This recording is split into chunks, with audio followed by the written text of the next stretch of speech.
বড় রেস্টুরেন্টগুলোর ডেজার্ট স্বাস্থ্যকর উপায়ে তৈরি করা হয়, তাই গরমের দিনের ক্লান্তি সাথে পেটের ক্লান্তি দূর করতে আমি চলে গেলাম ভ্যানিলা চকলেট স্মুদি খেতে।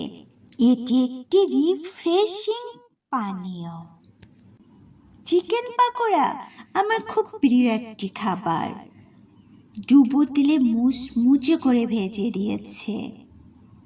ভালো রেস্তোরাঁতে চিকেন পাকোড়াতে অনেক চিকেন দিয়ে থাকে, সেই মজা, এত মজা যে আমি রেস্তোরাঁয় খাচ্ছি নাকি বাড়িতে খাচ্ছি টেরই পাচ্ছি না। একটা শেষ করে আরেকটা,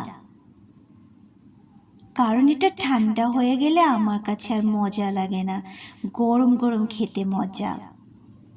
এবার আয়েশ করে আইসক্রিম খাবো। আমার মন খারাপ থাকলে আইসক্রিম দেখলে এবং খেলে এক নিমিষে আমার মন ভালো হয়ে যায়। গরমের দিনে রোদের তাপ, আইসক্রিম খেলে জুড়ায় ভাব। ভ্যানিলা কিংবা চকলেট, মনটা হয়ে যায় দারুণ সেট।